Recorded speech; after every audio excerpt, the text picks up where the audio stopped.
Good to see you, bro. Good to see you. And make some great pictures, too. Thanks for watching Kcal News at 8. Kcal News at 9 starts right now. And we begin at 9 with breaking news. The LA County Fire Department in mourning tonight for firefighter Andrew Pontius, killed in the line of duty tonight in the Antelope Valley, fighting a fire that very suddenly took his life. Good evening, everyone. I'm Pat Harvey. Andrew Pontius dedicated 19 years of his life keeping people safe in LA County. Tonight, he died suddenly fighting a fire near Palmdale after a large earth mover in a gravel quarry suddenly exploded. And tonight, his department is in mourning, and an investigation is underway. We begin our coverage with Kcal's Tom Waite. He's live at the Antelope Valley Medical Center tonight. Tom? And good evening to you, Pat. As you said, just a horrible tragedy out here. One of the other firefighters who was injured, he was taken here to this hospital, but he was released fairly quickly. As you said, the other firefighter killed in the line of duty, a husband and father.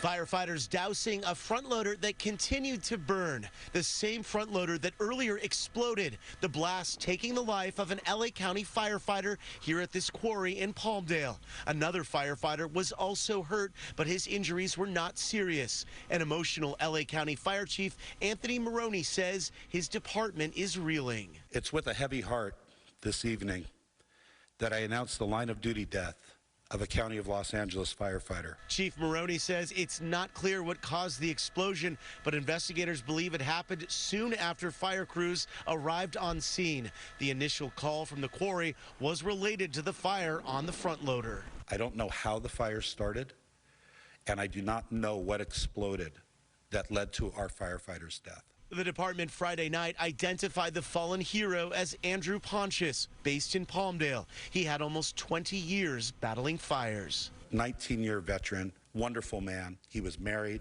He's a father. It's just such a tragedy. Chief Maroney says his department is in pain and they need love and support from the public. My one request of all of our viewers is that when you see a firefighter or a deputy sheriff or a law enforcement officer, no matter what the uniform, thank them and know that they are there for your safety and security.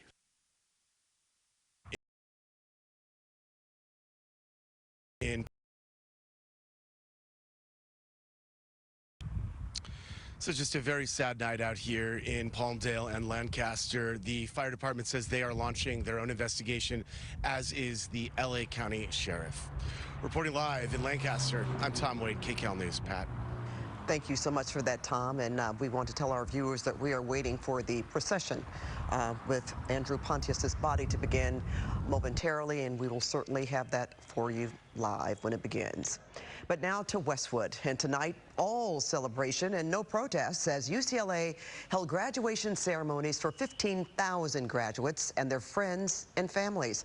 Now, we've been on campus all evening. Everything has been quiet. Security was tight on a campus plagued by protests for weeks.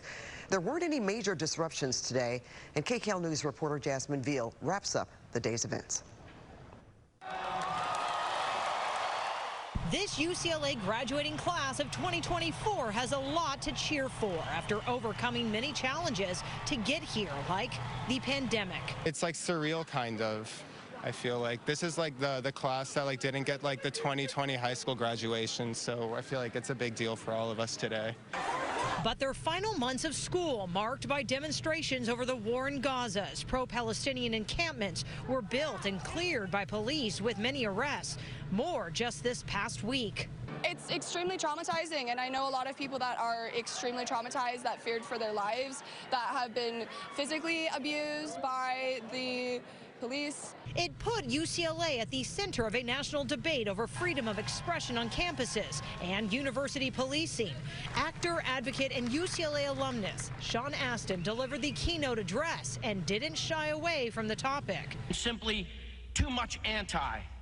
Even our pro can go too far. Students applauded when he called out the university and said authorities should be held accountable. The UCLA administration has been too far out of touch with our students.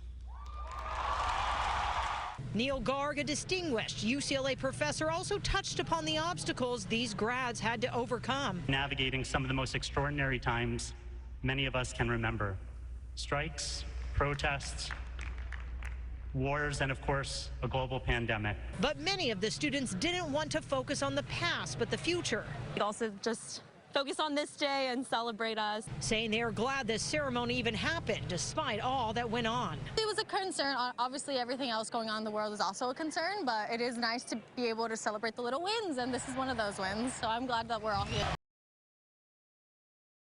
And with that, it was the end of their college journey and the beginning of a new chapter.